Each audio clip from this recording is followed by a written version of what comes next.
दोस्तों, क्या आपने कभी सांपों की खेती के बारे में सुना है?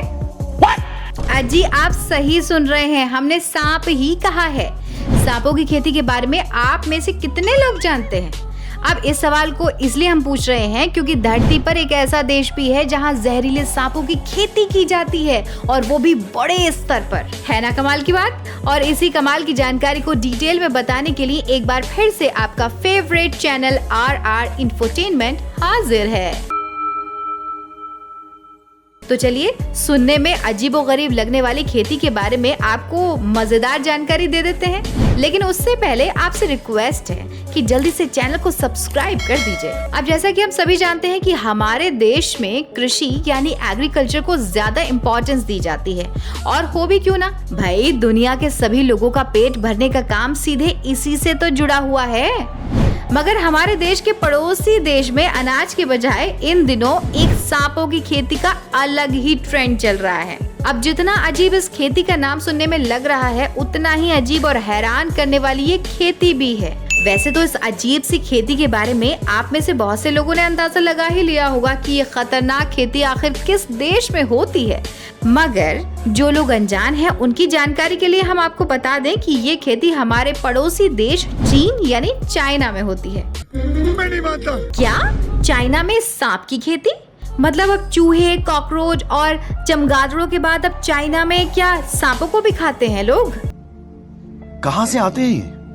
और इसके लिए खेती भी करते हैं? जी हाँ दोस्तों, दरअसल चाइना में झेजियांग नाम की जगह है जहाँ एक गांव है, और इसी गांव में होती है खतरनाक सांपों की खेती। और इस गांव का नाम है जिसिकियाओ। इस गांव में लोग सांपों को पालते हैं और इन्हीं सांपों से गांव के लोगों का घर चलता है।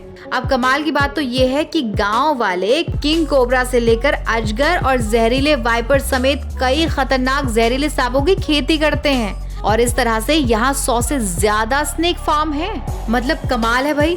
जिस तरह से हमारे देश में मछली पालन, मधुमक्खी पालन और मुर्गी पालन के लिए फार्म्स होते हैं, ठीक वैसे ही चाइनीज लोग सांपों की खेती के लिए स्नेक फार्म्स बनाते हैं। सही कहा है भाई किसी ने कि शौक बड़ी चीज है। शौक बड़ी चीज है। हालांकि कई बार इसके चलते लोगों की जानें भी चली जाती हैं। कमाल का देश है ना। इस देश में 4 पैरों वाली कुर्सी टेबल को छोड़कर बाकी तो सब कुछ खाया जाता है बॉस। तो भला कुत्ते और चमगादड़ों की क्या मजाल है। और हाँ, अब तो जहरीले सांपों का नाम भी शामिल है, इसीलिए तो कोरोना जैसी पैंडेमिक भी इन्हीं की वजह से पूरी दुनिया को रुला गई। हालांकि चाइना ने अभी तक अपनी गलती को माना नहीं है।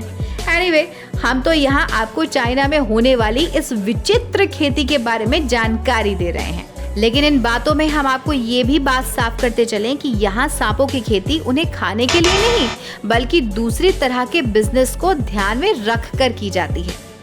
इस गांव में लगभग 30 लाख सांपों की खेती हर साल की जाती है, और पहली बार इसकी शुरुआत साल 1980 में हुई थी।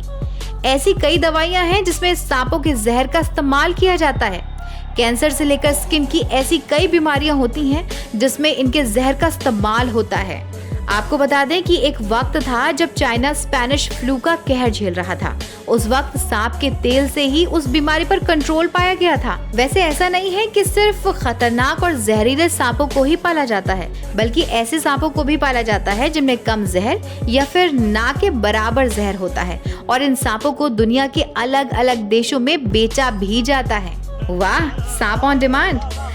जैसे ही सांप बड़े हो जाते हैं तो सावधानी से उन्हें एक जगह से निकालकर लैब में स्टोर किया जाता है, और उसके बाद सांप के शरीर को मीट, चमड़े और तेल को निकालकर अलग अलग दवाई बनाने में काम में इस्तेमाल किया जाता है। तो क्या समझे? अब से जब भी कहीं आपको सांप दिखे तो भाई क्या करने का? चाइना फोन करने का कि आओ भैया सांप ले जाओ। मजाक था, सीरियस नहीं होना है। बस बचकर निकल जाइए, लेकिन उससे पहले कमेंट करके ये जरूर बताइएगा कि आपको हमारी स्टोरी कैसी लगी। और हाँ, कोई सुझाव या सजेशन हो तो वो भी कमेंट करके आप हमारे साथ शेयर कर सकते हैं। इसके बाद तो आपको सब कुछ मालूम ही है। वीडियो को लाइक करना है, शेयर करना है, चैनल को सब्सक्राइब करना है, और हाँ, घंटी वाला बटन तो जरूर दबाना है। और मजेदार जानकारी के लिए हमारे चैनल की भी सभी वीडियो को देखिए। मिलते हैं नई जानकारी के साथ, तब तक अपना बहुत ख्याल रखिए।